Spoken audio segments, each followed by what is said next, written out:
آغا انصاریان کا واقعہ میں نے بہت پہلے سال سنایا تھا کہ ان کی مجتہد ہیں، بہت بڑے مجتہد، تو زوجہ مجتہد کی ہیں، تو ان کی خاتون کو دعوت ملی کسی رشتہ دار کی شادی کے۔ آغا انصاریان اپنے وقت کے بہت بڑے مرجع، اور اس وقت کا سب سے زیادہ خمس کا پیسہ ان کے پاس آتا تھا، مطلب ایک خاص کمرہ بنایا ہوا تھا جہاں پہ سہم امام، سہم سادات، سارا پیسہ جمع ہوتا تھا۔ خود کیا کرتے تھے، یہ جورابیں دستانے سیتے تھے، خود بناتے تھے اور بیچتے تھے، اپنا گھر پھر اس پیسے سے چلاتے تھے۔ انہوں نے کبھی بھی اپنی ذات کے لیے خمس کو استعمال نہیں کیا۔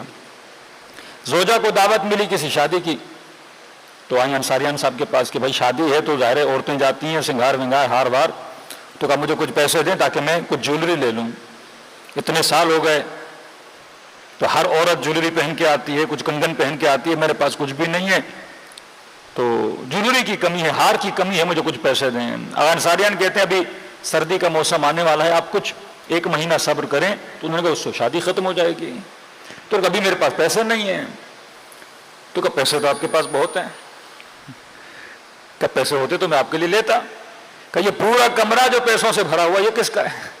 تو انہوں نے کہا یہ آپ کو پتا ہے سہم سادات ہے، سہم امامی میرا نہیں ہے۔ کہ مجھے بھی پتا ہے یہ سہم سادات ہے، لیکن آپ مجتہد ہیں؟ کہ ہاں۔ کہ شریعت میں قرضہ لینا جائز ہے کہ نہیں؟ مجتہد کی بیوی بھی پڑھی لکھی ہو تو مجتہد کو پھنسا لیتی ہے۔ کہ شریعت میں قرضہ لینا جائز ہے کہ نہیں؟ کہ جائز ہے۔ تو کوئی بات نہیں، آپ 1 مہینے کے بعد دستانے وستانے اپنی جورابیں جو بیچیں گے، جتنا پیسہ آئے گا ایک اندازہ لگا لیں، اتنا قرضہ اٹھا لیں۔ آغا انصاری کہتے 5 منٹ میں نے سوچا، میں نے کہا بات تو بڑی لوجیکل ہے کہ قرضے کے طور پہ کچھ پیسے اٹھا لوں، اس کے بعد جب اپنی چیزیں بیچ لوں وہ پیسے اس کی جگہ پہ رکھ لوں۔ میں نے کہا ٹھیک ہے، میں کچھ نہ کچھ کرتا ہوں۔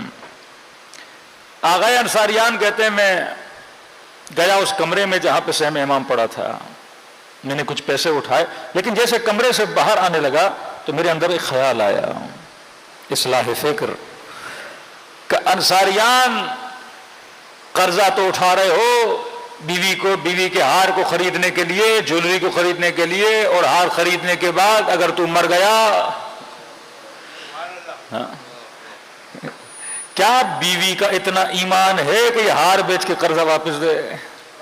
انہوں نے کہا اتنا بھروسہ تو مجھے اس پہ نہیں ہے، جو 1 مہینہ صبر نہیں کر سکتی وہ ہار کہاں بیچے گی؟ تو کہا اس کی خاطر اپنی آخرت کو تباہ و برباد نہ کرو، کل تو مر گیا تو کیا ہوگا؟ انہوں نے پیسے واپس رکھے باہر آئے، زوجہ نے کہا بھائی پیسے دو، انہوں نے کہا نہیں بھائی مجھے اپنی زندگی پہ بھروسہ نہیں ہے، اگر مر گیا مجھے تجھ پہ بھی بھروسہ نہیں ہے۔ کبھی بھی تھوڑی ناراض ہو گئی، انہوں نے کوئی بات نہیں، تھوڑی ناراضگی ہے بعد میں دور ہو جائے گی۔ انصاری کہتے ہیں میں رات کو سو گیا، صبح گھر کا دروازہ کھٹکنے لگا، دروازہ کھولا، میرا ایک شاگرد، قبلہ بڑا پریشان ہوں، کیا ہوا؟ خواب دیکھا ہے۔ تو پریشان کیوں؟ کا تعبیر سمجھ میں نہیں آ رہی، کہ کیا خواب دیکھا ہے؟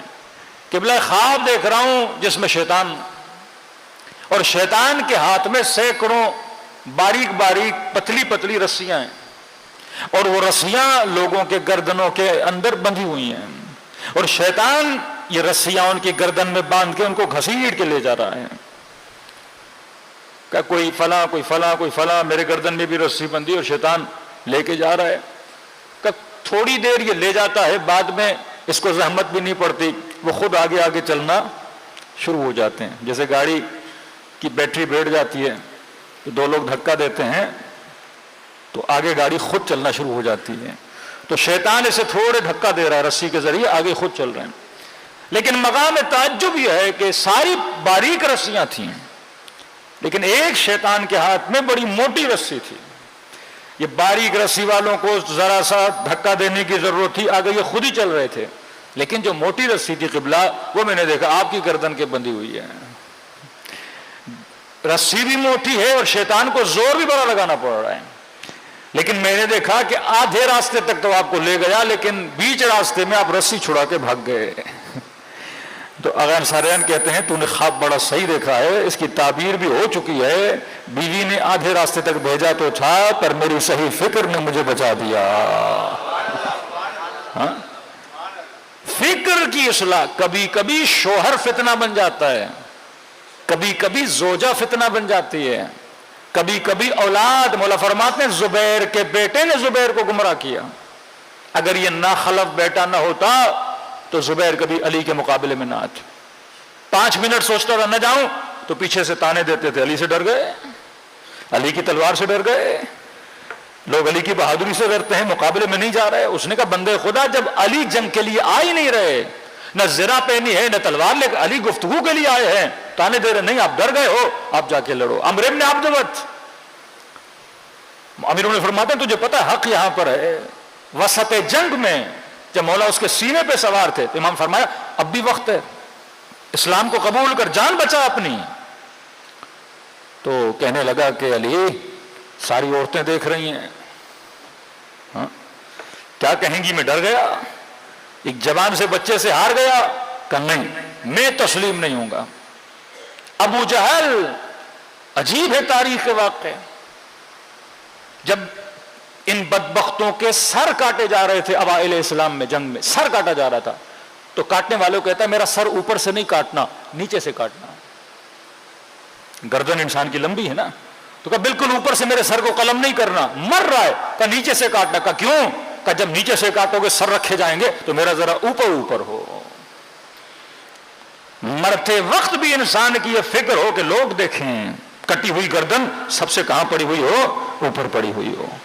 فکر غلط اپنا دشمن بھی بنا دیا، سماج کا دشمن بنا دیا. اگر فکر صحیح ہو، فرعون اپنی فکر کی وجہ سے فرعون بنا. قارون کی فکر غلط تھی. حضرت موسیٰ نے کہا اللہ کی راہ میں دو. کہ موسیٰ جتنا کچھ میرے پاس ہے میں نے اپنی محنت سے بنایا، میں نے اپنی زحمت سے بنایا، میں کیوں دوں اللہ کی راہ میں؟ اسی قارون کے مقابلے میں پھر ایک نبی اللہ ہے جس کا نام حضرت سلیمان ہے. اتنی دولت، اتنی طاقت کہ دنیا میں کسی بادشاہ کو، کسی صاحب حکومت کو اتنی طاقت نہیں ملی. لیکن کتنے حضرت سلیمان خاضع تھے، خاشع تھے.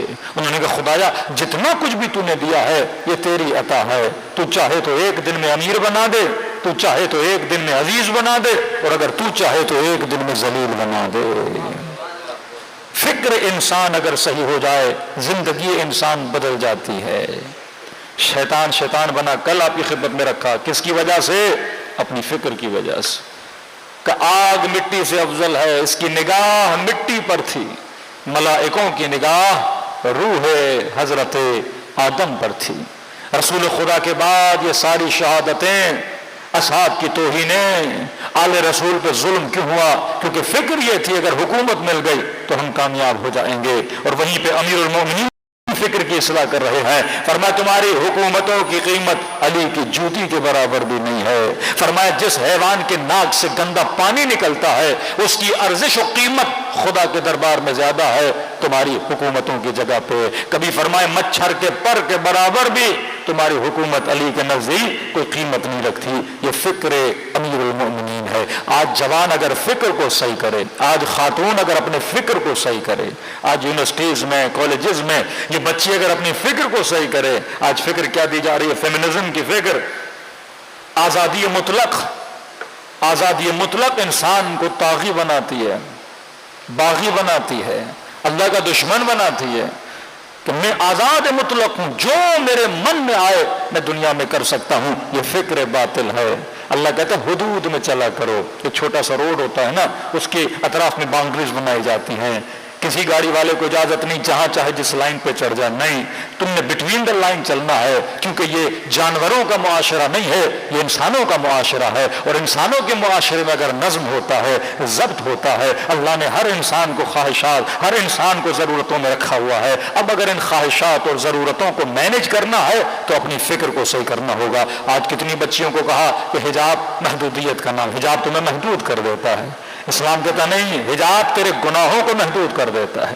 حجاب تجھے نامحرموں کی نگاہوں سے بچاتا ہے. حجاب تجھے گناہوں کی دعوتوں سے بچاتا ہے. اسلام نے عزت دی، فرمایا خود کو بے وقار نہ بنا، اپنے آپ کو عزیز بنا.